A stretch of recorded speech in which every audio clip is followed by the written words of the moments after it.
7월 9일 목요일 Q13 다른 것보다 말씀부터 찾기 열왕기하 4장 19절에서 24절까지입니다. 아기가 갑자기 자기 아버지 앞에서 외쳤습니다. 아이고 머리야, 아이고 내 머리야. 아버지가 종에게 말했습니다. 이 아이를 어머니에게 데려가거라. 종이 그 아이를 그의 어머니에게 데려갔습니다. 아이는 낮 12시까지 어머니 무릎 위에 누워있다가 죽고 말았습니다. 어머니가 아이를 안고 올라가 하나님의 사람이 쓰는 침대에 눕혀 놓았습니다. 그리고 문을 닫고 나왔습니다. 여자가 자기 남편을 불러 말했습니다. 종 한 명과 나귀 한 마리를 보내주세요. 빨리 하나님의 사람에게 다녀와야겠어요. 여자의 남편이 말했습니다. 왜 오늘 그에게 가려하오? 오늘은 초하루도 아니고 안식일도 아니지 않소?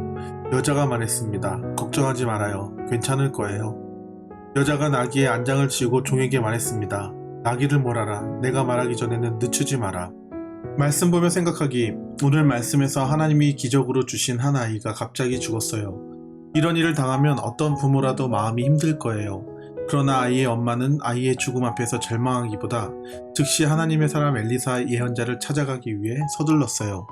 그녀는 어려움을 만났을 때 어떻게 해야 하는지 알고 있던 거예요. 아이의 아빠는 그녀의 행동을 이해할 수 없었지만 그녀는 가장 지혜로운 길을 선택했답니다. 나도 기적 같은 일로 기쁠 때가 있고 예상하지 못한 일로 슬플 때가 있어요.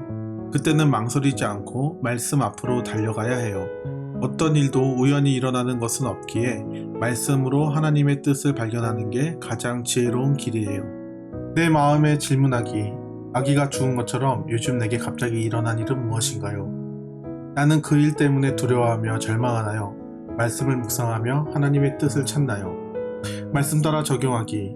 어떤 일이 생겨도 말씀을 가장 의지하며 하나님의 뜻을 깨닫기 위해 노력하나요? 나의 삶을 점검해 보아요. 동생이나 친구가 내 물건을 망가뜨렸을 때 일단 다독이며 괜찮다고 하나요? 큐티를 빼먹지 않고 날마다 하나요? 잠들기 전에 하루를 지켜주신 하나님께 감사 기도를 드리나요?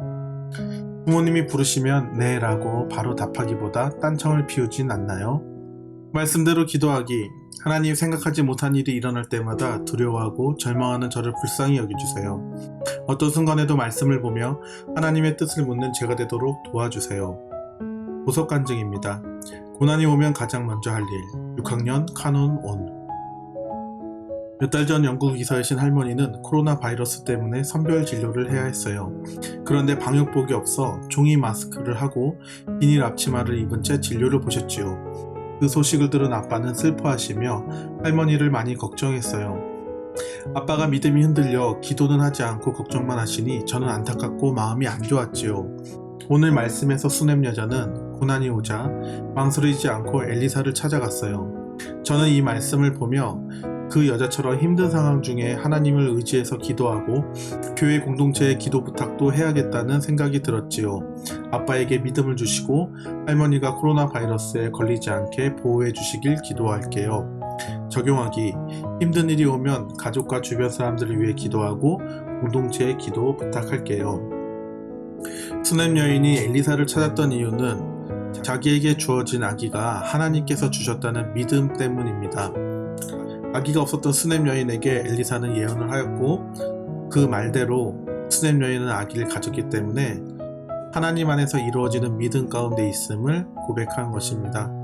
때문에 삶의 어려움이 있을 때 지체하지 않고 하나님의 말씀을 듣기 위해 엘리사 선지자를 찾았던 것이죠. 지금 우리가 코로나 바이러스 때문에 힘들고 어려운 시간을 갖습니다. 만약에 나의 삶이 하나님께서 주신 삶이라면 당연히 하나님을 찾아가겠지만 나의 삶은 나의 힘과 노력으로 살아가야 되는 것이라고 생각하는 친구들이라면 하나님을 찾지 않을 것입니다. 아무쪼록 인간이 감당할 수 없는 이 코로나 사태에 이 문제를 완전히 해결해 주실 분은 하나님 한 분임을 고백하며 나아갑니다. 왜냐하면 전도사님의 삶은 하나님이 주신 삶이기 때문입니다. 우리 친구들도 함께 우리의 생명이 하나님께서 주신 것임을 믿음으로 고백하면서 지금의 어려운 이 상황들, 수넴 여인과 같이 하나님의 말씀을 간절히 찾는 여러분들 되어주시기를 간절히 소망합니다.